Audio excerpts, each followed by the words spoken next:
Shalom Bapak Ibu, dimanapun Anda berada yang sedang sama-sama menyaksikan program ini lewat live streaming ini. Harapan kami bahwa Bapak Ibu senantiasa bersyukur dan bersuka cita dalam segala hal. Dan harapan kami juga Bapak Ibu dalam keadaan diberkati Tuhan, sehat-sehat, baik-baik keadaannya. Karena kami telah percaya Tuhan sumber damai sejahtera itu akan menguduskan kita seluruhnya, baik roh kita, baik jiwa kita, dan tubuh kita terpelihara sempurna sampai Tuhan Yesus datang pada kali yang kedua.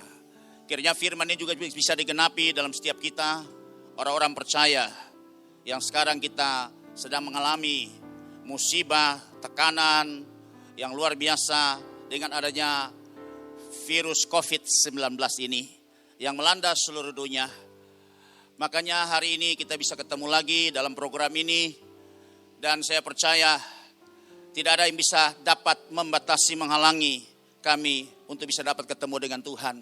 Seperti Paulus katakan dalam surat Roma pasal yang ke-8 ayat 34, penindasankah, kesesakankah, ketelanjangankah, penganiayaankah, kelaparankah, bahaya dan pedang tidak akan bisa memisahkan kami dari kasih Kristus. Dan firman juga berkata, beritakanlah firman, siap sedialah baik atau tidak baik waktunya, menyatakan apa yang salah, tegurlah dan nasihatilah dengan segala kesabaran dan pengajaran. Sebab itu kembali lagi kami akan belajar kebenaran firman Tuhan saat ini. Tapi sebelumnya saya sangat terharu ketika kemarin saya melihat bahwa Kongres Amerika seluruh mereka berdoa dan menangis, menjerit kepada Tuhan, minta pengampunan kepada Tuhan atas semua dosa-dosa yang telah mereka buat. Dan hal yang sangat luar biasa kami saksikan, mereka harus kembali. Kalau dulu kita tahu di zaman Presiden Obama, maka orang tidak bisa berdoa lagi di kantor-kantor pemerintahan. Doa Bapak kami sudah dilarang, tidak ada lagi bisa ada pertemuan ibadah karena tekanan-tekanan dari kelompok ateis, karena Amerika menganut demokrasi liberal. Dan kita tahu, sehingga itu sekarang mereka kehilangan banyak hal. Tapi puji Tuhan, saya percaya dengan kesempatan ini Tuhan tidak pernah salah.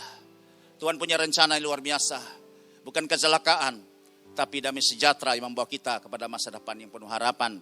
Dan saya teringat cara Tuhan, ya, yang tertulis di dalam Yesaya 45:23. Tuhan sendiri sudah bersumpah demi namanya.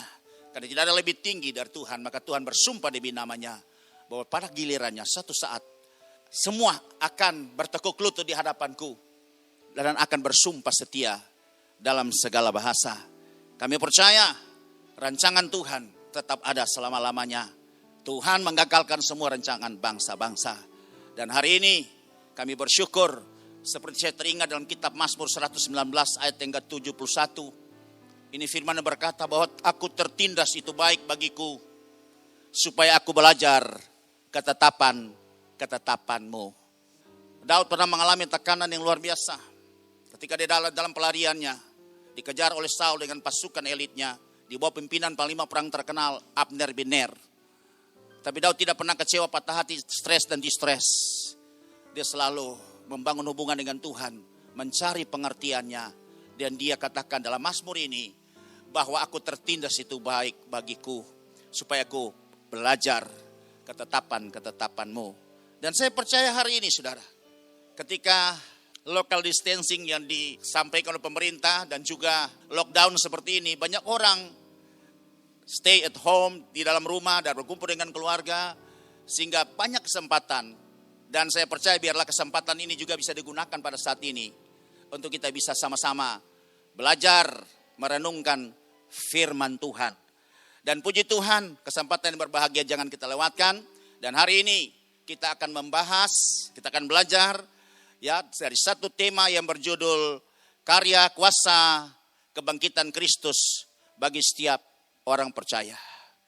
Ya, tema yang akan kita belajar bersama-sama hari ini lewat program ini berjudul karya kuasa kebangkitan Kristus bagi setiap orang percaya. Yang lalu kita sudah pada hari memperingati hari kebangkitan Tuhan Yesus antara orang mati, kita sudah belajar mengalami kuasa kebangkitan Tuhan Yesus atau the power of resurrection of Jesus Christ from the dead. Tapi hari ini lebih khusus lagi, lebih detail lagi. Kita akan melihat bagian ini karya kuasa kebangkitan Kristus bagi setiap orang percaya. Mari saya mengajak kita akan membuka surat Efesus pasal yang pertama. Kita akan baca ayat 15 sampai dengan ayat yang ke-21. Ya, kita akan perhatikan di situ pesan dan doa Paulus kepada jemaat di Efesus supaya mereka diberikan roh, hikmat dan wahyu untuk bisa mengerti tentang kemuliaan Kristus. Apa yang ada dalam kandungan itu? Apa yang ada dalam karya itu? Sebab itu kita akan baca bersama-sama di dalam surat Efesus pasal yang pertama ayat yang ke-15 sampai dengan ayat yang ke-21. Mari dalam hitungan yang ketiga, Bapak Ibu yang ada di rumah, silakan membuka Alkitabmu atau membuka Alkitabmu dan kita akan sama-sama membacanya pada hitungan yang ketiga. 2, 3. Karena itu setelah aku mendengar tentang imanmu dalam Tuhan Yesus dan tentang kasihmu terhadap semua orang, ayat yang ke-16, semua orang kudus, aku pun tidak berhenti mengucap syukur karena kamu dan aku selalu mengingat kamu dalam doaku. Jadi sudah perhatikan di sini. Paulus mengucap syukur dengan tidak pernah berhenti karena jemaat di Efesus. Dan selalu dia mengingat mereka dan dia selalu membawa mereka di dalam doa. Supaya apa saudara? Paulus punya doa syafaat kepada jemaat ini dan kita bisa lihat isi daripada doa itu pada ayat yang ke-17. Dan meminta kepada Allah Tuhan kita Yesus Kristus, yaitu Bapa yang mulia itu, supaya ia memberikan kepadamu roh hikmat dan wahyu untuk mengenal dia dengan benar. Jadi Paulus berdoa setiap kali bersyafaat kepada jemaat di Efesus supaya dia minta kepada Bapa yang mulia di dalam nama Tuhan Yesus Kristus supaya memberikan kepada jemaat Efesus roh hikmat dan roh wahyu untuk bisa mereka mengerti penyingkapan apa yang ada di dalam karya besar ini. Ayat 18. Dan supaya menjadikan mata hatimu terang agar kamu mengerti pengharapan apakah yang terkandung di dalam panggilannya, betapa kayanya kemuliaan bagian yang ditentukannya bagi orang-orang kudus. Ayat yang ke-19. Dan betapa hebat kuasanya bagi kita yang percaya sesuai dengan kekuatan kuasanya. Ayat yang ke-20. Yang dikerjakannya dalam Kristus Yesus dengan membangkitkan dia dari antara orang mati dan mendudukkan dia di sebelah kanannya di sorga. Yang 21 yang terakhir. Jauh lebih tinggi dari segala pemerintah dan penguasa dan kekuasaan dan kerajaan. Dan tiap-tiap nama yang dapat disebut. Bukan hanya di dunia ini saja, melainkan juga di dunia yang akan datang. Sebab itu mari kita perhatikan. Saya simpulkan ada 5 poin di sini yang penting, itu hal-hal yang perlu diperhatikan dan dimengerti adalah seperti apa yang Paulus inginkan lewat doa syafaatnya kepada jemaat di Efesus. Itu yang pertama ya, yang harus diperhatikan dan dimengerti supaya mereka memiliki pengertian lewat hikmat dan ada wahyu. 1, betapa kayanya kemuliaan atau bagian atau warisan. Pada terjemahan yang lain itu bagian disebut dengan warisan yang ditentukannya bagi orang-orang kudus. Ada warisan yang ditentukan bagi orang-orang yang kudus. Ini terjemahan yang lain. Jadi betapa kaya kemuliaan itu yang harus kita sama-sama pelajari hari ini. Untuk kita mengerti betapa karya kuasa kebangkitan itu luar biasa kepada setiap orang benar dan orang-orang kudus yang percaya kepada Yesus. Poin yang kedua dia berkata betapa hebat kuasanya bagi kita yang percaya. Hebat kuasanya bagi kita yang percaya. Kuasa apa yang hebat itu?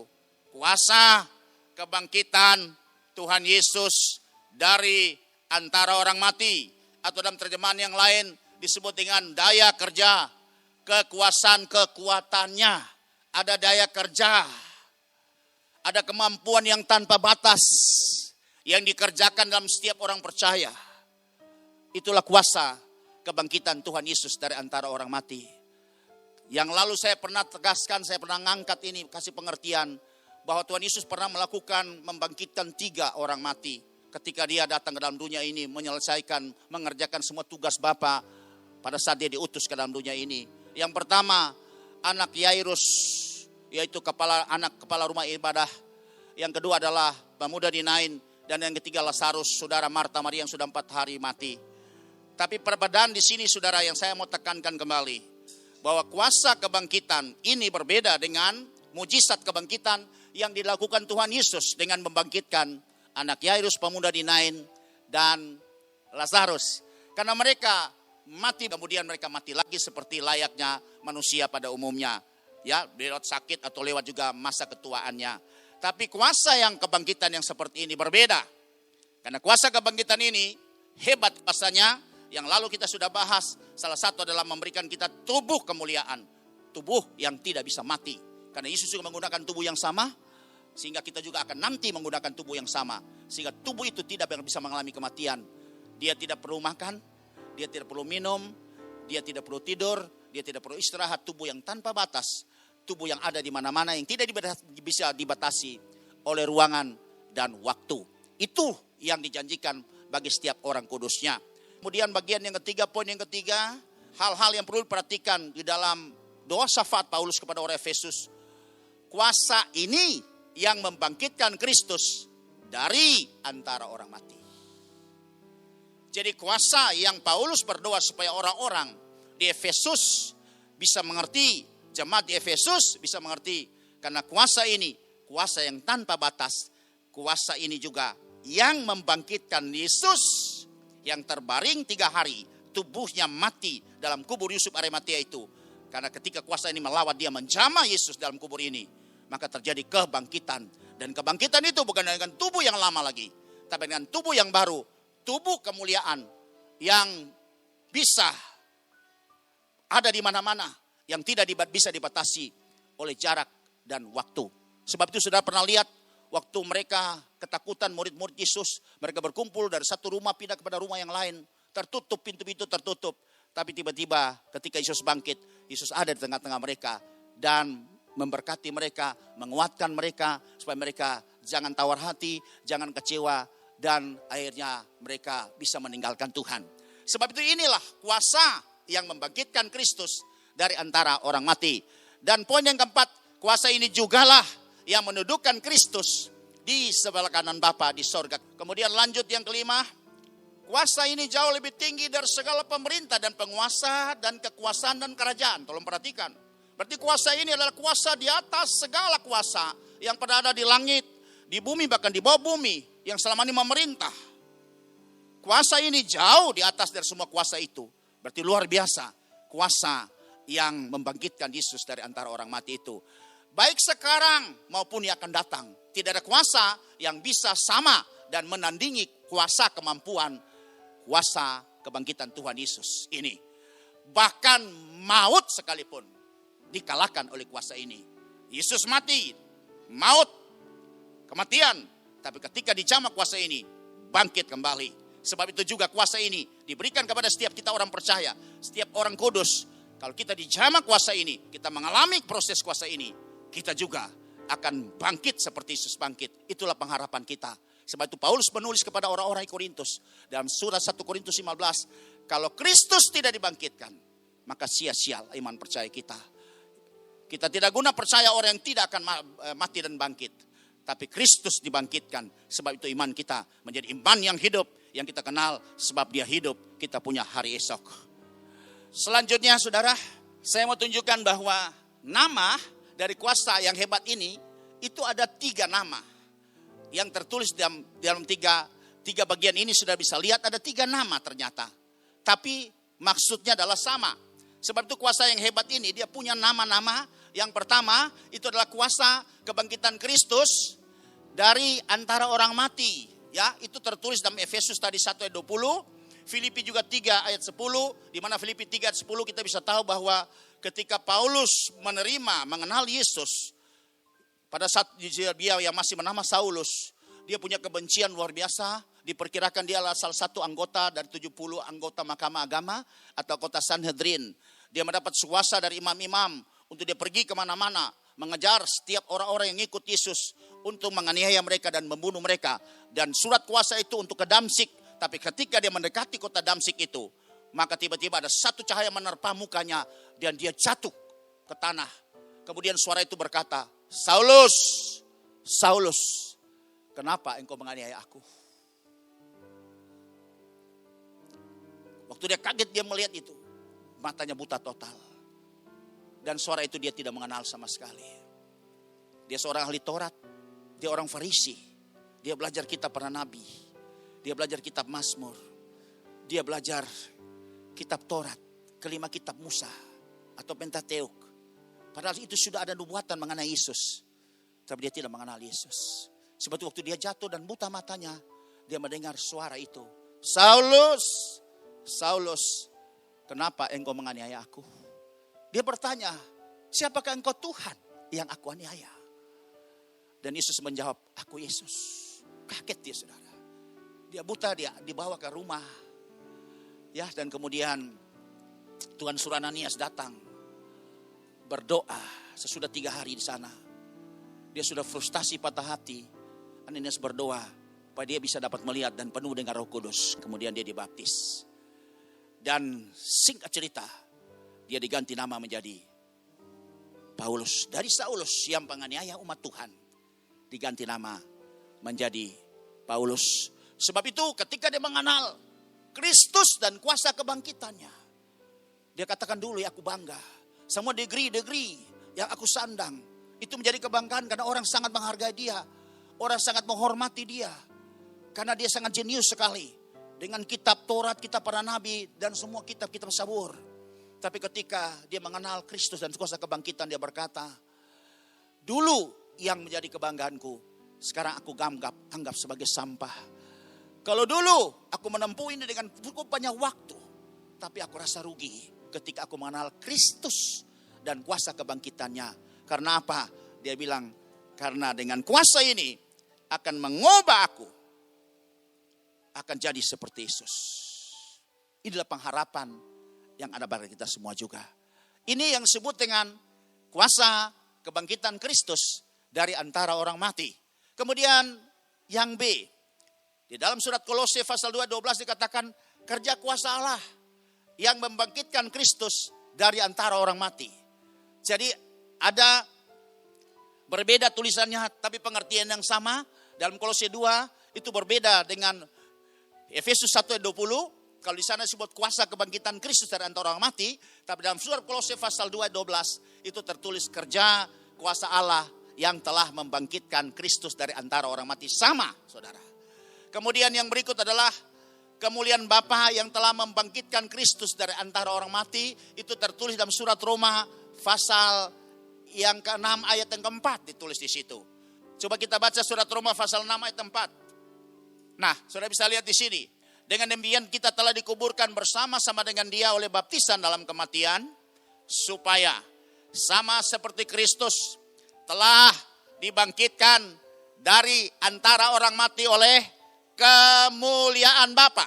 Kalau di sini Paulus menulis kepada orang Roma, dia tidak menulis dibangkitkan dengan kuasa kebangkitan itu, tapi dia tulis Kristus dibangkitkan dari antara orang mati oleh kemuliaan Bapa. Demikian juga kita akan hidup dalam hidup yang baru. Nah, berarti nama lain atau nama-nama dari kuasa yang hebat ini ada 3 nama yang tertulis. 1, kuasa kebangkitan Kristus antara orang mati. Yang kedua, kerja kuasa Allah yang telah membangkitkan Kristus dari antara orang mati. Dan ketiga, kemuliaan Bapa yang telah membangkitkan Kristus dari antara orang mati.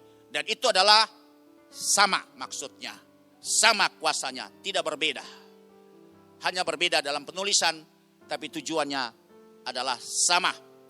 Yang berikutnya hari ini, kita akan mempelajari bahwa karya kuasa kebangkitan Kristus bagi setiap orang percaya, yang kemarin kita sudah bahas karyanya pada pertemuan kemarin, itu dalam rangka memperingati hari kebangkitan, itu mengalami kebangkitan tubuh yang pertama, kemudian yang kedua menghalau ketakutan, dan yang ketiga membangun jemaat atau gereja yang berkuasa atas alam maut. Tapi lebih khusus hari ini kita akan membahas mengenai kuasa ini. Kuasa ini melahirkan kita kembali atau menjadi manusia baru. Melahirkan kita kembali atau lahir baru menjadi manusia baru yang ditulis dalam surat 1 Petrus pasal yang pertama ayat yang ketiga sampai yang keempat. Mari kita akan baca bersama-sama dalam surat Petrus pasal yang pertama ayat yang ketiga dan keempat. Terpujilah Allah dan Bapa Tuhan kita Yesus Kristus, yang karena rahmat yang besar telah melahirkan kita kembali. Saya ulangi lagi. Yang telah melahirkan kita kembali oleh kebangkitan Kristus dari antara orang mati kepada satu hidup yang penuh pengharapan. Petrus menulis surat ini sudah luar biasa ketika dia memahami, ketika dia sudah sekarang mengerti, karena dia sudah beri roh hikmat dan wahyu. Sehingga dia menulis ini. Dulu dia penakut, dia pernah lari, dia pernah menyangkal, bersumpah, bahkan mengutuk diri. Tapi ketika kuasa ini melawat dia, 53 hari kemudian pada hari Pentakosta, Petrus tampil dengan gagah, bersaksi, berkhotbah panjang lebar yang ditulis dalam Kisah Rasul pasal yang kedua di situ. Bahwa ini yang dimaksud seperti apa yang dibuatkan kitab Yoel pasal 2 ayat yang ke-28-29 di situ. Nah, kita tidak akan melihat kitab itu, tapi hari ini kita akan melihat di sini bahwa kuasa kebangkitan Yesus Kristus dari antara orang mati itu membuat kita, memproses kita, berkuasa mengubah kita dari manusia lama menjadi manusia baru kembali, atau disebut dengan melahirkan kembali atau terjadi pembaharuan dalam hidup kita. Ayat yang keempat kita akan baca. Ayat keempat ini berkatnya. Kalau kita sudah dipulihkan kembali, kita kembali lahir baru untuk menerima suatu bagian yang tidak dapat binasa, yang tidak dapat cemar, dan yang tidak dapat layu, yang tersimpan di sorga bagimu. Artinya kita adalah orang-orang pewaris kerajaan sorga. Berarti selamat, memiliki hidup kekal, dan juga bersama-sama tinggal dalam kerajaan sorga bersama-sama dengan Yesus sebagai pewaris daripada kerajaan sorga. Ini janji firman yang tidak bisa digagalkan oleh siapapun juga. Kuasa yang hebat ini, kuasa yang mulia ini, yang sudah melahirkan kita menjadi manusia baru. Ada istilah yang sering dipakai oleh hamba-hamba Tuhan.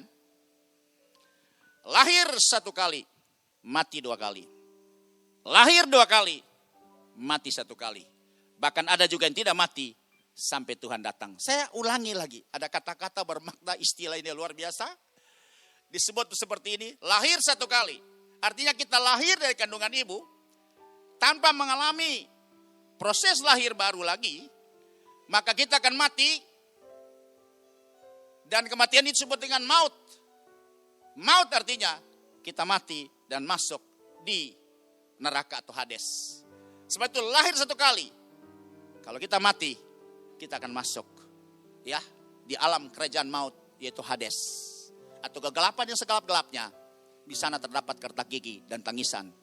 Kemudian kalau lahir dua kali, satu lahir dari kandungan ibu, dan kedua lahir dari kuasa kebangkitan Tuhan Yesus dari antara orang mati, maka ketika kita mati, kita tidak ada di dalam alam kerjaan maut. Tapi ketika kita mati, kita dibawa oleh mereka Tuhan, ada bersama-sama di Firdaus, kumpul bersama-sama dengan orang kudus, bersama-sama dengan Yesus di sana. Sebab itu tolong perhatikan kata-kata yang sangat luar biasa ini. Tapi ada juga lahir dua kali, dia tidak mati, dia tidak mengalami kematian. Karena ada kelompok orang yang Tuhan sudah tentukan mereka ketika Yesus datang pada kali yang kedua di awan-awan. Mereka ini orang yang tidak pernah mengalami kematian, dan tubuhnya diubah juga menyongsong Tuhan di angkasa untuk bersama-sama hidup bersama-sama dengan Tuhan Yesus sampai selama-lamanya. Ini yang akan kita bahas secara bersama, saudara. Sebab itu mari kita lihat ayat selanjutnya, ayat Alkitab sebagai pendukung daripada ya istilah atau statement ini. Itu ada di dalam Yohanes pasal 3, di dalam Injil Yohanes pasal 3 ayat 3 sampai 7. Ya, dalam Injil Yohanes pasal 3 ayat 3 sampai 7, saudara. Ini bukan kebetulan, ada seorang ahli Taurat, ya dia seorang anggota Mahkamah Agama, namanya Nikodemus.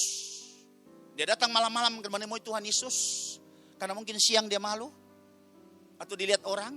Tapi dia datang malam-malam dan ketemu Tuhan Yesus. Kemudian berkata, guru, engkau ini ya tidak ada guru yang memang ada seperti pada umumnya. Karena apa yang kau buat itu tidak ada yang pernah dibuat oleh manusia. Selain engkau datang dari sorga. Nikodemus berkata seperti itu. Kemudian Tuhan membuat perkataan ini. Yesus menjawab katanya, aku berkata kepadamu, sesungguhnya jika seorang tidak dilahirkan kembali, ia tidak dapat melihat kerajaan Allah. Wow, satu perkataan firman, satu perkataan kebenaran disampaikan kepada Nikodemus, seorang ahli kitab. Dan Nikodemus nyimak, tapi dia belum mengerti. Dia tidak menolak. Karena Yesus berkata, aku berkata kepadamu sesungguhnya, ini benar-benar jika seorang tidak dilahirkan kembali, tolong perhatikan kata dilahirkan kembali, ia tidak dapat melihat kerajaan Allah. Sebab istilah tadi sangat benar. Kalau kita lahir satu kali dari kandungan ibu, itu kan kita membawa dosa.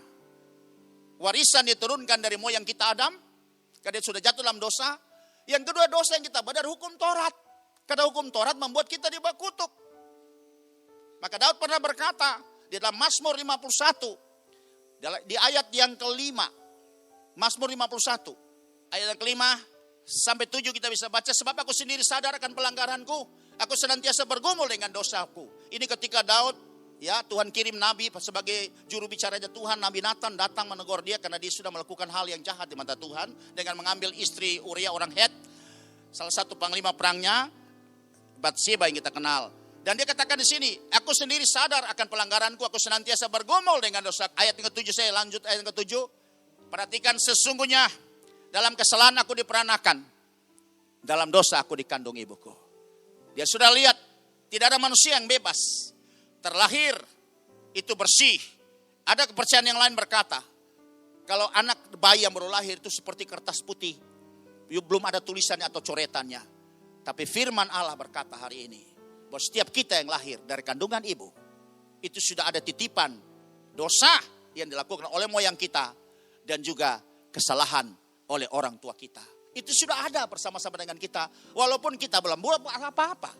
Kita belum melakukan kejahatan apa-apa atau kesalahan apa-apa dan dosa. Tapi itu sudah titipannya, sehingga kita tidak bersih. Itu kalau dibiarkan dan tidak mengalami pengadilan kembali, mati pasti binasa. Sebab itu hari ini, Tuhan berkata kepada Nikodemus, kita kembali kepada Yohanes pasal yang ketiga, ayat 4 dulu. Kata Nikodemus kepadanya, karena Tuhan bilang tadi kalau orang tidak lahir kembali, tidak akan bisa melihat kerajaan sorga. Bukan masuk, lihat aja enggak. Jangan mimpi saudara. Masuk udah terlalu jauh. Lihat aja juga enggak saudara. Tolong perhatikan ayatnya. Kata Nikodemus kepadanya, bagaimanakah mungkin seorang dilahirkan kalau ia sudah tua? Dapat ia masuk kembali ke dalam rahim ibunya dan dilahirkan lagi? Nikodemus melihat secara harfiah. Dia nggak melihat bahwa perkataan Tuhan ini sudah perkataan profetik. Dia tangkap secara harfiah. Itu yang Tuhan minta kepada. Itu yang Paulus minta kepada Tuhan. Dia berdoa supaya berikan roh hikmat dan roh wahyu. Supaya orang-orang Efesus bisa mengerti ada janji pengharapan apa yang ada di dalam kandungan karya daripada kebangkitan Tuhan Yesus itu. Itu yang dikatakan di sini. Apa mungkin kita yang sudah tua begini? Apa mesti masuk dalam kandungan ibu dia jebol keluar lagi? Terus kemudian Tuhan berkata, saudara. Tuhan berkata, ya dalam ayat yang kelima, jawab Yesus, aku berkata kepadamu, sesungguhnya jika seorang tidak dilahirkan, tolong perhatikan, tidak dilahirkan dari air dan roh. Air dan roh ada dua proses dari satu pasang kuasa. Air dan roh, air besar artinya Roh Kudus. Ia tidak dapat masuk ke dalam kerajaan Allah. Karena tadi Nikodemus pada bingung.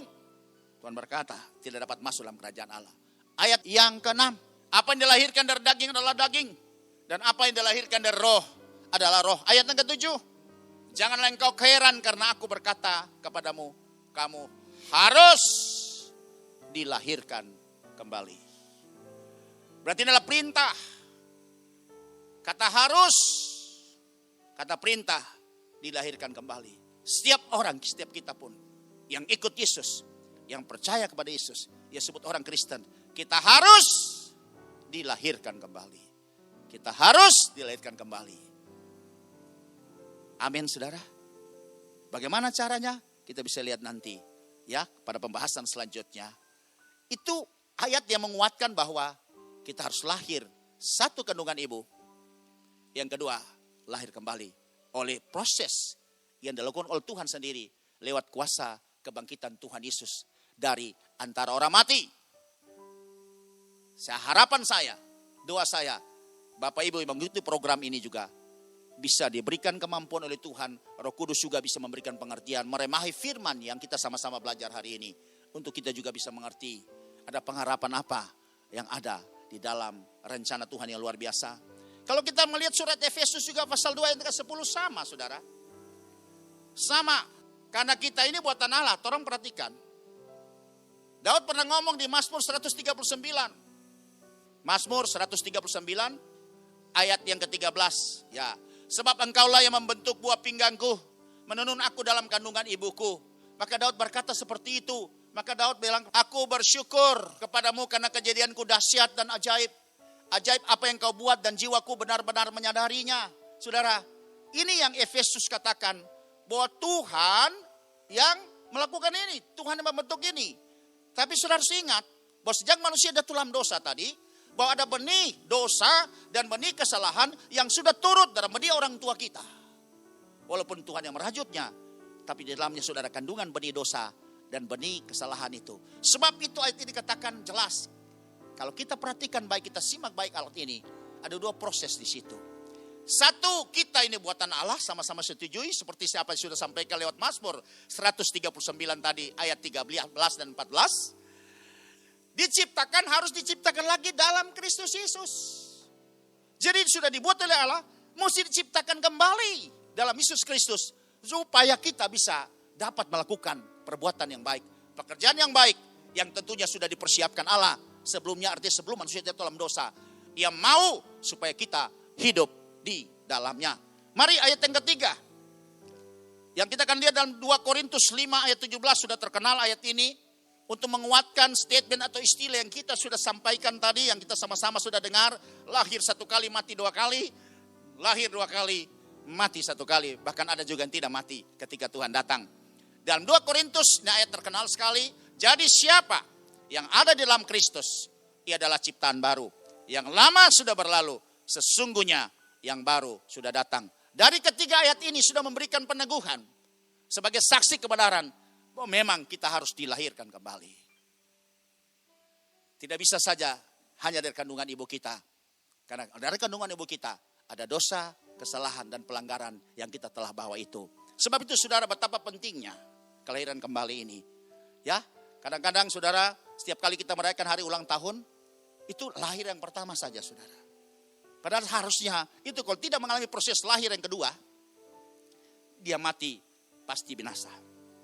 Ya, seharusnya kita sebagai orang Kristen, pengikut Yesus, yang kita rayakan itu sebenarnya yang berarti, yang bermakna untuk hidup kekal dan keselamatan, harusnya mesti merayakan hari kelahiran kita yang kedua. Hari kelahiran kita yang kedua.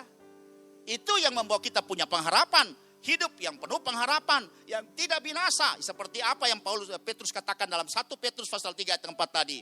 Kita menerima sebagai pewaris untuk hidup di dalam pengharapan. Sebab itu saudara, pertanyaannya adalah, mengapa kita harus dilahirkan kembali? Nah, kita akan bahas detail di sini. Mengapa kita harus dilahirkan kembali?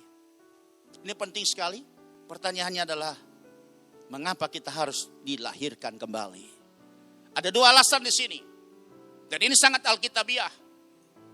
Dan lewat program ini, lewat kesempatan ini, saya akan berusaha dengan pertolongan Tuhan untuk bisa menjelaskan kepada Bapak Ibu dimanapun Anda berada yang sedang mengikuti program ini. Supaya kita bisa mengerti kenapa kita harus lahir kembali. Ini yang perlu saudara. Karena dengan perbuatan baik tidak bisa akan menghapus ya bagian yang ini yang sudah ada sejak kita lahir dari kandungan ibu kita. Yang pertama, karena dosa Adam. Sehingga kita telah kehilangan kemuliaan Allah. Kita diciptakan sama serupa dengan gambarnya Allah, image-nya Tuhan. Waktu kita jatuh dalam dosa, maka terjadi degradasi. Kita kehilangan kemuliaan banyak sekali. Kalau lembaga Alkitab Indonesia menerjemahkan kita kehilangan kemuliaan Allah. Tapi terjemahan yang lain katakan bahwa kita kekurangan kemuliaan Allah. Masih ada sisa-sisa kemuliaan.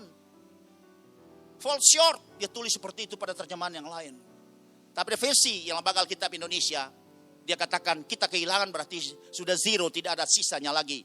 Itu dan di dalam surat Roma 3:23 dan juga 1 Korintus 15 ayat yang ke-22.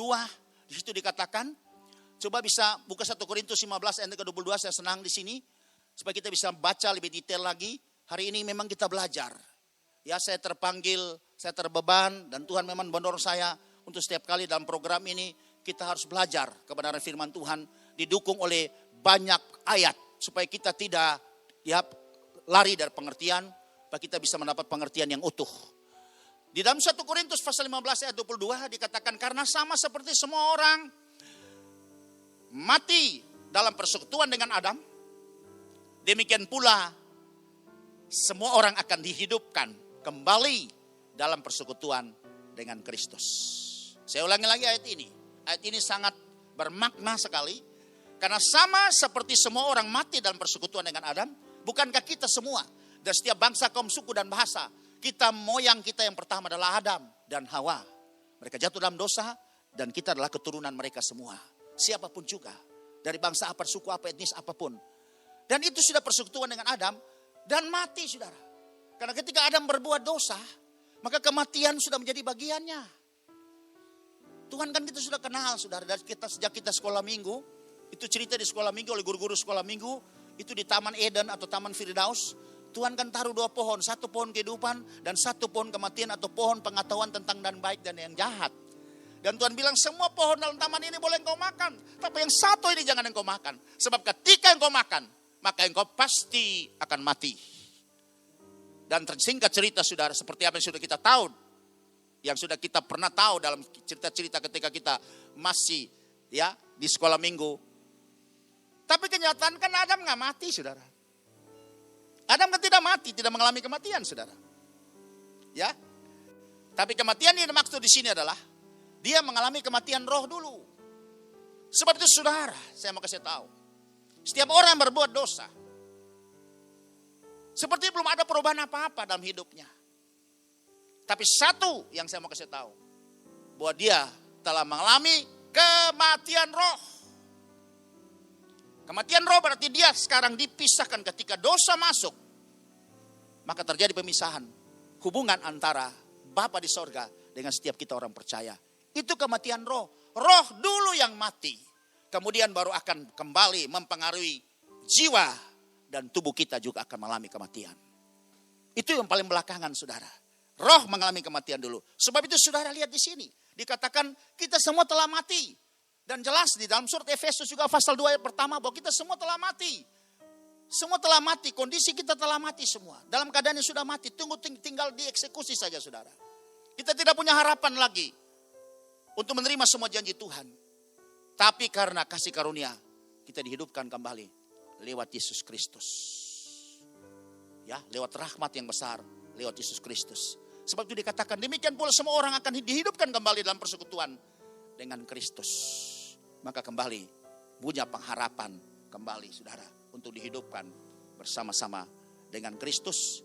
Dan kita akan kembali. Dikatakan bahwa sebab upah dosa ialah maut.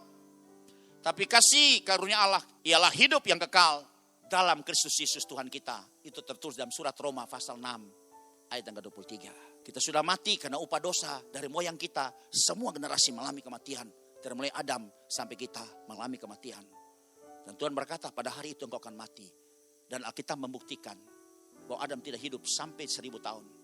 Karena dalam surat 2 Petrus pasal yang ketiga ayat yang ke-8 katakan 1 hari bagi Tuhan itu 1000 tahun bagi manusia. Ya, 1 hari bagi Tuhan itu 1000 tahun bagi manusia. Dan jelas, saudara, Adam tidak bisa mencapai umur 1000 tahun lewat. Adam mati pada usia 930 tahun, Adam sudah mengalami kematian. Itu berarti Alkitab kita benar. Kan ada orang bertanya, buktinya firman Tuhan gagal. Sebab waktu dia makan buah tentang pohon baik dan jahat itu, Adam tidak langsung mati. Yang mati pertama adalah rohnya. Rohnya mati artinya sudah dipisahkan dari hadirat kemuliaan Allah. Dia dijauhkan. Maka dia sudah bisa lagi bergaul bersama-sama, ketemu muka dengan muka. Waktu Tuhan datang mereka lari, karena mereka merasa bahwa mereka tidak layak lagi, karena mereka telanjang. Siapa yang kasih tahu mereka telanjang? Itu saudara-saudara bisa mengerti. Akhirnya dia tidak bisa bergaul lagi. Dan pada gilirannya Tuhan akan usir mereka keluar. Mereka tidak bisa ada lagi di Taman Firdaus itu, di Taman Eden itu. Tapi satu hal yang sudah saya mau tekankan di sini, bahwa ketika Adam makan buah pohon kematian itu, dia mengalami mati roh. Kemudian akan merambat sampai kematian jiwa dan kematian tubuh. Kalau kematian roh dalam bahasa Alkitab dipisahkan dari hadirat kemuliaannya. Ya, sebab itu saudara, Adam tidak hidup sampai 1000 tahun. Dan Kejadian pasal 5 ayat 5, di situ ditulis Adam hanya hidup sampai 930 tahun. Sesudah itu dia meninggal. Jadi Alkitab tergenapi dan tidak pernah gagal. Saya lanjut lagi saudara. Pengertian maut atau mati ialah dijauhkan dari hadirat Tuhan dan kemuliaan kekuatannya. Seperti ketika Adam dan Hawa diusir dari Taman Eden dalam Kejadian 3 ayat 23. Dan kita akan lihat surat 2 Tesalonika. Pasal yang pertama ayat yang ke-9. Supaya kita bisa mengerti. Ya, kita bisa baca sama-sama di teks ini juga. Saya mencoba menulis ini supaya apa yang saya katakan itu semua ada tertulis. Sehingga Bapak Ibu juga bisa belajar kembali. Jadi saya harus lengkapi dengan keterangan-keterangan yang cukup akurat sehingga bisa memberkati banyak orang. Sudah saatnya saudara, kita harus mesti sungguh-sungguh belajar kebenaran firman Tuhan. Ya, karena kita dipanggil sebagai murid. Amanat agung itu pergilah, jadikanlah, baptislah dan ajarlah. Berarti ajar, pengajaran. Jadi ada pemuritan. Ya, sebab itu kita lanjut lagi saudara. Dari pengertian bahwa kata mati atau mengalami maut itu, karena roh manusia tidak mati. Yang mati tubuh. Ketika roh itu keluar dari tubuh, maka tubuh mengalami kematian.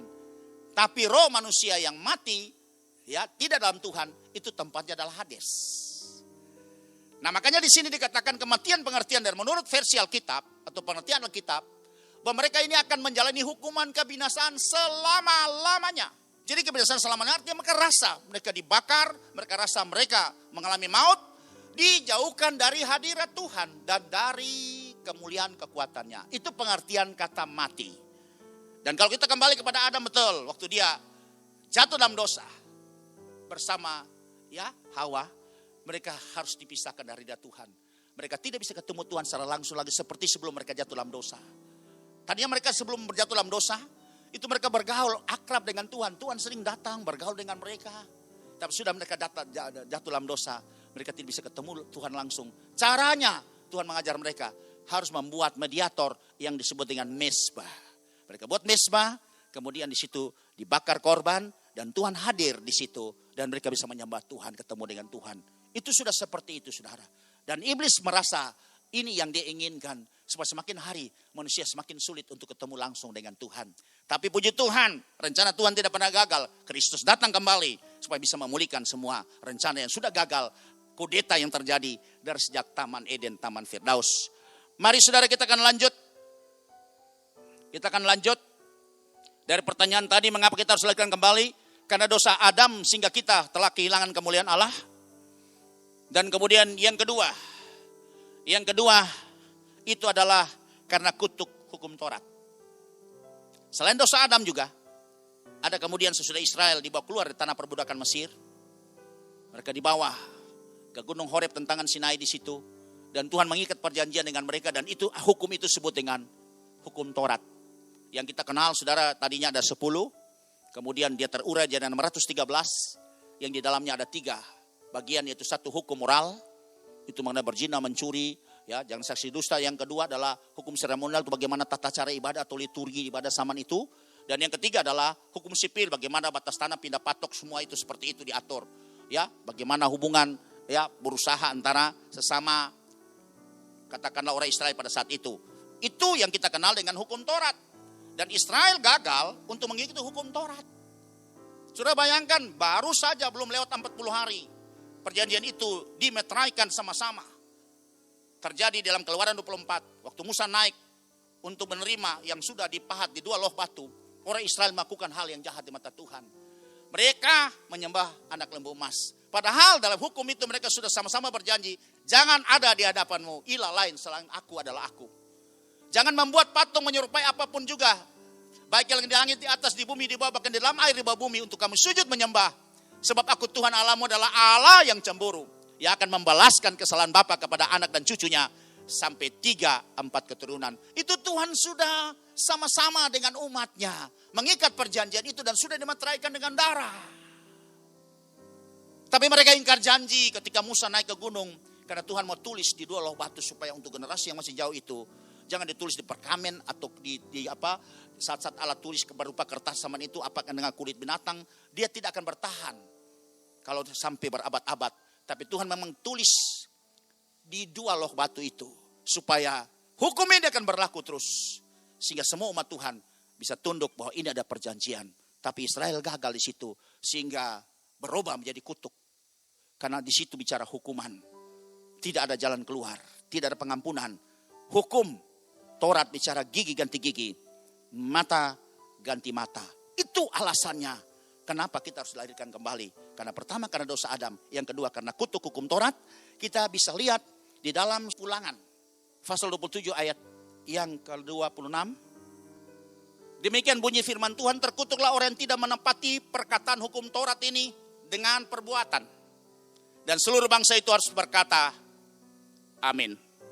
Mari kita akan lihat dalam Galatia pasal 3 ayat yang ke-10 sampai 14. Supaya kita bisa mengerti lebih dalam lagi. Karena semua orang yang hidup dari pekerjaan hukum Taurat berada di bawah kutuk. Tolong perhatikan. Sebab ada tertulis, terkutuklah orang yang tidak setia melakukan segala sesuatu yang tertulis dalam hukum Taurat. Sudah lihat ini di sini. Dan lanjut ayat ke-11. Dan bahwa tidak ada orang yang dibenarkan di hadapan Allah karena melakukan hukum Taurat adalah jelas. Karena orang yang benar akan hidup dari iman. Israel tidak mampu melakukan secara baik tanpa bercacat terhadap hukum Taurat. Sebab itu mereka di bawah kutuk. Dan Paulus berkata kepada orang-orang Galatia yang waktu itu masih dualisme antara beriman dan tetap mau mempertahankan Taurat. Dan Tuhan berkata, tidak ada orang yang dibenarkan ya di hadapan Allah karena melakukan hukum Taurat. Itu sudah jelas, saudara. Sebab itu ada sebagian orang hari ini yang kembali untuk mulai mau hidup seperti zaman Taurat. Padahal kita sudah di bawah kasih karunia yang disebut dengan hukum Kristus. Mari kita akan simak baik-baik persoalan ini. Supaya kita bisa mengerti. Sehingga jangan sampai kita kehilangan pengharapan. Yang seperti diharapkan oleh Paulus kepada semua jemaat yang ada di Efesus. Lanjut saya akan bicara di sini. Proses mengalami lahir kembali atau lahir baru. Ya, ini apa yang baru? Karena manusia ada 3 bagian. 1 roh, itu bicara hati tempatnya roh manusia. Yang kedua adalah jiwa, yang menguasai pikiran, perasaan, dan kehendak. Dan yang ketiga adalah tubuh. Apa yang dibaharui yang pertama ini, saudara? Proses mengalami lahir baru seperti yang sudah kita baca tadi. Dalam 1 Petrus 1, ya, ayat yang ketiga. Bahwa kebangkitan Kristus dan antara orang mati, kuasa ini, karya kuasa ini juga melahirkan kita kembali menjadi manusia baru. Nah, kita bisa baca langsung saja dalam Injil Yohanes pasal yang ketiga ayat ke-5 tadi, mengangkat kembali pembicaraan dialog antara Tuhan Yesus dan Nikodemus. Jawab Yesus, saudara perhatikan ayat ini. Aku berkata kepadamu, sesungguhnya jika seorang tidak dilahirkan dari air dan roh, ia tidak dapat masuk dalam kerajaan Allah. Ini harga mati, saudara. Harus lahir dari air dan roh kudus. Terus R besar artinya roh kudus. Bukan roh kudus atau roh orang kudus. Tapi betul-betul roh kudus, saudara. Ini ada 2 proses, tapi 1 kuasa. Pertanyaannya, kalau air saja bisa? Nggak bisa, saudara. Firman nggak bisa dikurangi. Harus air dan roh kudus. Itu baru bisa proses yang namanya lahir baru. Lahir baru untuk bisa masuk dalam kerajaan Allah. Keterangan daripada Yohanes 3:5, Tuhan berkata, lahir. Kata lahir berarti ya menurunkan keturunan. Dia baru diciptakan kembali. Itu yang saya katakan tadi. Satu kali lahir yang pertama dari kandungan ibu. Lahir yang kedua adalah dari proses ya yang seperti ini, itu air dan Roh Kudus. Surat Titus 3:5 menjelaskan lebih detail lagi mengenai seperti apakah, bagaimana prosesnya lahir dari air dan Roh Kudus. Mari Bapak Ibu perhatikan di dalam teks dari Titus 3:5 dikatakan, pada waktu itu Dia telah menyelamatkan kita. Bukan karena perbuatan baik yang telah kita lakukan, tetapi karena rahmat-Nya oleh permandian kelahiran kembali. Perhatikan, permandian kelahiran kembali atau lahir dari air dan oleh pembaharuan yang dikerjakan oleh Roh Kudus. Atau disebut dengan lahir dari air dan Roh Kudus lewat permandian air. Atau lewat baptisan air dan baptisan Roh Kudus. Hari ini perlu saya tegaskan. Karena ayat ini dikatakan, Dia yang telah menyelamatkan kita, oke. Proyek keselamatan telah dilakukan oleh Yesus selesai di Bukit Golgota 2000 tahun yang lalu. Berarti jalan keselamatan antara kita sampai di sorga, itu sudah dirintis, sudah dibuat jalan tolnya. Itu bukan karena perbuatan baik yang kita lakukan, tapi semua karena rahmat-Nya, karena anugerah, karena kasih karunia. Tapi kasih karunia rahmat-Nya ini kita peroleh, harus ada sikap tindakan iman kita oleh jalannya permandian kelahiran kembali atau lahir dari air. Dan juga pembaharuan yang dikerjakan oleh Roh Kudus. Artinya Roh Kudus menaruh benih yang baru. Yang tidak seperti benih yang lama. Yang ditaruh, yang di dalam yang mengandung dosa, kesalahan, dan pelanggaran. Harapan saya Bapak Ibu bisa mengerti. Dan ayat yang lain juga menguatkan ayat-ayat ini saya tampilkan. 1 Petrus pasal 3 ayat 21. Ayat ini punya relevansi dan semua ayat ini menjelaskan satu dengan yang lain. Punya keterkaitan yang tidak bisa terlepas satu dengan yang lain. Untuk kita bisa membuka hati kita. Ya, mungkin selama ini akan berbeda dan bertur dengan doktrin atau dogma yang dibangun oleh tiap-tiap gereja denominasi kita. Tapi mari kita tinggalkan, kita back to Bible. Sama-sama kita merenungkan, sama-sama menyimak, sama-sama kebenaran firman Tuhan ini. Kita akan baca dalam 1 Petrus 3:21. Juga kamu sekarang diselamatkan oleh kiasannya, yaitu baptisan, saudara. Ada para teolog berkata, baptisan bukan syarat keselamatan. Tapi ayat ini berkata, kita sekarang diselamatkan oleh gambarannya, oleh kiasannya, oleh simbolnya, antitype, itu baptisan. Kenapa ditulis seperti ini? Karena mendahului ayat ini, itu ada ayat 1 Petrus 3:20 dikatakan, itu dia bicara mengenai Noh. Noh diselamatkan lewat bahtera. Dan berbicara juga mengenai air. Hujan lebat turun 40 hari 40 malam dan seluruh bahtera itu diliputi air. Dan 8 orang di dalam bahtera itu selamat. Dan bahtera itu bicara Allah Tritunggal, Bapa, Anak, dan Roh Kudus. Karena disuruh kepada Noh buat 3 tingkap. 10 hasta, 10 hasta, dan 10 hasta. Dan itu memberi gambaran, pengertian, itulah Tritunggal. Dia ada di dalam bahtera itu. Dan air meliputinya. Noh dan 8 orang, keluarganya semua selamat. Tolong perhatikan saudara. Kita kembali ke ayat 21. Sebab itu dikatakan di sini. Jadi kamu sekarang diselamatkan bukan pakai bahtera. Tapi lewat apa? Baptisan. Punya hubungan antara 21 sama 20 saudara. Maksudnya bukan untuk membersihkan kenajisan jasmani. Atau luar kotor-kotor seperti ini. Yang maaf kata disebut daki. Atau kekotoran yang di luar jasmani kita, tubuh jasmani kita. Melainkan, saudara perhatikan, bukan untuk membersihkan kenajisan jasmani. Jadi baptisan atau mandi-mandi seperti ini, itu bukan membersihkan kenajisan jasmani. Melainkan untuk memohonkan, perhatikan hati nurani yang baik kepada Allah. Oleh kebangkitan Yesus Kristus. Ada kata kunci, oleh kebangkitan Yesus Kristus. Sebab itu saudara, yang pasti saudara, lewat kebangkitan Yesus Kristus ini, seperti Petrus dia tulis tadi dalam 1 Petrus 1 juga, ini pasti punya hubungan. Petrus tidak sembarang menulis, pasti ilham roh, dia tulis inspirasi dari Tuhan. Dan dikatakan bahwa oleh kebangkitan Kristus ini, Baptisan yang di dalamnya ada kuasa kebangkitan Tuhan Yesus. Itu yang akan mengubah hati kita yang lama. Hati yang penuh dengan kenajisan. Hati yang penuh dengan dosa, pelanggaran, kejahatan. Itu menjadi hati nurani yang baik kepada Allah.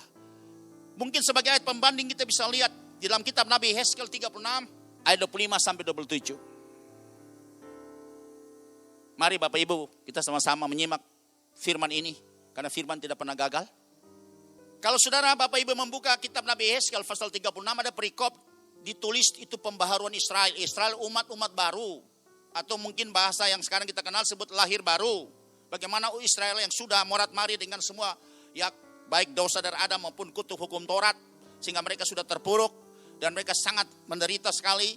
Tapi Tuhan datang lewat Nabi Yehezkiel berkata bahwa aku akan mencurahkan kepadamu air jernih. Perhatikan air yang akan mentahirkan kamu. Kata tahir artinya bersih, murni, suci. Dari segala kenajisanmu dan dari semua berhala-berhalamu aku akan mentahirkan kamu. Karena saudara tahu bahwa hukum Taurat memberikan hukuman bahwa orang menyembah berhala itu akan dihukum 3-4 keturunan. Orang tua menyembah berhala, maka anak cucunya akan terhukum sampai 3-4 keturunan. Itu jelas ditulis dalam kitab Ulangan maupun kitab Keluaran pasal 20. Kitab Ulangan pasal 5 ayat 8 dan 9 jelas tertulis bahwa siapa yang melakukan penyembahan berhala sesuai Taurat, maka dia akan dihukum, dia akan terkutuk sampai 3-4 keturunan. Saudara lihat di sini. Dan juga ya kenajisan. Kenajisan bicara adalah dosa. Kenajisan itulah dosa persundalan, dosa perzinahan saudara. Dalam Ulangan 23 ayat 2 dikatakan bahwa orang yang melakukan perzinahan itu dia terkutuk sampai 10 keturunan. Nanti Bapak Ibu bisa catat dan lihat ayatnya. Di dalam kitab Ulangan pasal 23 ayat yang kedua. Sebetulnya ayat ini sangat mengarah kepada dua dosa ini yang betul-betul menurun sampai kepada 3-4 keturunan dan sampai kepada 10 keturunan. Dan ayat ini dengan judul pembaruan Israel, Tuhan bilang Tuhan curahkan air jernih yang akan mentahirkan setiap orang dari segala kenajisan. Kata segala artinya mulai dari 10 turunan yang atas sampai saya juga pernah terlibat dalam kenajisan, jatuh dalam persinahan dan persundalan. Semua akan tahir, bersih, murni, suci. Dan semua berhala, baik yang dilakukan oleh moyang saya di atas maupun saya dalam kebodohan tidak mengerti kebenaran, juga pernah terlibat dalam penyembahan berhala. Itu akan ditahirkan oleh Tuhan, dibersihkan oleh Tuhan. Jangan saudara pikir mungkin saudara tidak terlibat penyembahan berhala tanpa sadar saudara. Kebiasaan kita di kampung-kampung biasa. Kalau ada anak sakit itu bukan panggil penatua ya untuk berdoa, mengolesinya dalam nama Tuhan Yesus, tapi mereka cari nenek tua atau oma tua supaya dia akan sembur-sembur air kemudian diminumkan untuk sebagai obat turun panas. Dan ini kejadian ini sudah menjadi tradisi dalam masyarakat. Sudah berlangsung berabad-abad dan dianggap biasa padahal ini sangat dilarang oleh Tuhan. Maka setiap kita terkutuk kesalahan dosa Adam juga terkutuk karena hukum Taurat. Sebab itu di sini Yehezkiel jelas berkata, dan ini profetik terhadap baptisan, sudah perhatikan, ada unsur air di sini, ia akan mentahirkan, kemudian ayat 26, proses 25 menghasilkan ayat yang ke-26. Kamu akan kuberikan hati yang baru, dan roh yang baru di dalam batinmu, dan aku akan menjauhkan dari tubuhmu hati yang keras, dan kuberikan kepadamu hati yang taat. Perhatikan ayat 26 ini, proses 25 menghasilkan 26, yaitu luar gak berubah saudara. Tapi kita diberi hati yang baru. Hati yang baru dan roh yang baru. Jadi proses kuasa kebangkitan ini juga untuk melahirkan kita kembali. Yang pertama adalah kita mengalami proses hati dan roh yang baru. Hati dan roh yang baru. Ya, kemudian ada 27. Kita akan sambung dari kitab Nabi Yehezkiel. Roh Tuhan, saya sengaja gantiku dengan Tuhan, akan Tuhan berikan diam di dalam batinmu, dan Tuhan akan membuat kamu hidup menurut segala ketetapan Tuhan dan tetap berpegang pada peraturan-peraturan Tuhan dan melakukannya. Saudara perhatikan tadi ayat 25 bicara mengenai air, hasilnya ayat 26 hati dan roh bersih, roh yang baru. Tuhan taruh Roh Kudus yang ada berdiam di sorga, di tempat yang maha mulia, maha kudus, maha agung itu. Roh yang sama juga akan diberikan, dibuat diam di dalam hati kita. Dan ini sudah memberikan profetik untuk ayat Yohanes 3:5 tadi. Ini disebut dengan kelahiran baru atau pembaharuan umat. Air dan Roh Kudus. Air membersihkan semua kenajisan yang ada dalam hati kita dan roh kita. Roh Kudus menaruh benih yang baru. Itu benih dari Bapa kita. Sehingga kita layak memanggil dia sebagai Aba, ya Bapa. Seperti tertulis dalam Galatia 4 ayat 6. Kalau kita adalah anak, maka Bapa akan menyuruh roh anaknya diam di dalam kita. Di hati kita, bukan di sorga saja. Dan kita layak memanggil dia Aba ya Bapa. Itu baru kita bisa dengan yakin. Ya, seperti tertulis dalam surat 1 Yohanes pasal 4 ayat yang keempat. Roh yang ada dalam aku lebih besar dari roh yang ada dalam dunia ini. Sehingga tidak satu kuasa pun yang bisa datang. Ya, baik lewat santet perdukunan atau medium atau paranormal yang bisa menjamah saya. Karena roh yang ada dalam saya lebih besar. Amin Bapak Ibu Saudara. Saya harap bisa mengerti. Dan mari kita akan lihat ayat selanjutnya. Ayat selanjutnya. Proses yang lebih detail lagi. Kita akan buka di dalam surat Roma. Pasal yang ke-6. Ayat 3 sampai 4. Paulus berkata kepada orang-orang di Roma. Surat Roma perhatikan. Atau tidak tahukah kamu bahwa kita semua yang telah dibaptis dalam Kristus, telah dibaptis dalam kematiannya. Satu proses adalah baptisan kematian. Disebut baptisan. Jadi untuk kita menerima kuasa kebangkitan ini, berarti kita harus mati bersama dengan Kristus, dikuburkan bersama dengan Kristus, dan bangkit bersama-sama dengan Kristus. Oh, jangan asosiasi pikiran kita, oh nanti seperti Kristus yang waktu dipaku di kayu salib di sana. Terus kemudian nanti dikuburkan 3 hari. Dan nanti akan bangkit seperti itu prosesnya. Tidak demikian saudara. Kalau mungkin ada orang-orang yang di Meksiko pernah bikin atau di Filipina setiap tahunnya. Kalau pada dalam mereka hari Paskah. Ada satu orang yang siap untuk dipakukan di kayu salib. Seperti itu. Tidak demikian. Karena konversinya Tuhan sudah buat seperti ini. Kuasanya sama. Hanya pelaksanaannya sudah berbeda. Kalau Yesus disalib, kita lewat baptisan. Percaya bilang amin. Karena ayatnya terus secara jelas. Saya tidak tambah dan saya tidak kurangi. Untuk kita memperoleh kuasa kebangkitan ini, harus prosesnya lewat mati, dikuburkan dan bangkit dengan Yesus. Proses ini kita dapat bukan dipaku di kayu salib seperti 2000 tahun yang lalu. Tapi proses ini yaitu lewat baptisan. Sebut baptisan kematian. Dan ayat yang keempat. Dengan demikian kita telah dikuburkan bersama dengan dia oleh baptisan dalam kematian. Jadi ada disebut dengan baptisan penguburan. Perhatikan, supaya sama seperti Kristus telah dibangkitkan dari antara orang mati oleh kemuliaan Bapa tadi, disebut dengan kuasa kebangkitan Tuhan Yesus dari antara orang mati. Demikian juga kita akan hidup dalam hidup yang baru. Percaya bilang amin. Jadi harus lihat proses ini. Sudah dibuatkan lewat Yehezkel, roh, air dan roh. Lewat juga percakapan dialog Nikodemus, seorang guru besar di zaman itu juga dengan Tuhan Yesus. Tuhan bilang kalau tidak lahirkan kembali, sorga aja kagak lihat. Dan prosesnya lewat air dan Roh Kudus. Saya percaya sama, tidak ada ayat bertentangan. Dan hari ini kita bisa lihat kebenaran ini. Bagaimana caranya kita terproses untuk jadi baru, untuk memiliki hidup yang baru. Dari semua dosa lama kita yang dititipkan dari Adam, maupun kutuk-kutuk hukum Taurat, penyembahan berhala dan semua kenajisan itu harus lihat proses ini. Mati bersama dengan Yesus. Dikuburkan bersama dengan Yesus. Dan bangkit oleh kemuliaan Bapa atau kuasa kebangkitan Tuhan Yesus adalah orang mati ini. Untuk kita bisa memperoleh hidup dalam hidup yang baru. Sebab ada kata sama seperti Kristus. Sama kuasanya, sama kemuliaannya. Ya, sama otoritasnya. Yang seperti terjadi pada Yesus juga terjadi seperti kita. Itu yang memungkinkan kita untuk jadi sama seperti Yesus. Harus lewat proses ini. Itu yang Paulus bilang dalam surat Filipi tadi pasal yang ketiga, dia katakan, ketika aku mengenal Kristus dan kuasa kebangkitannya, aku lupakan masa laluku. Aku anggap rugi sampah semua kebanggaanku supaya aku bisa jadi sama seperti Kristus. Amin Bapak Ibu. Biarlah hari ini penyampaian firman Tuhan yang sederhana ini bisa memberkati kita sekalian. Amin. Berbahagialah setiap orang yang mendengarkan program ini, pemberitaan ini, percaya, menaruh dalam hatinya, dan melakukannya. Kiranya Tuhan sumber damai sejahtera itu akan memampukan kita meremahi firman yang sudah hamba sampaikan. Sehingga kita akan mampu mengerti dan melakukannya. Terpujilah nama Tuhan. Shalom.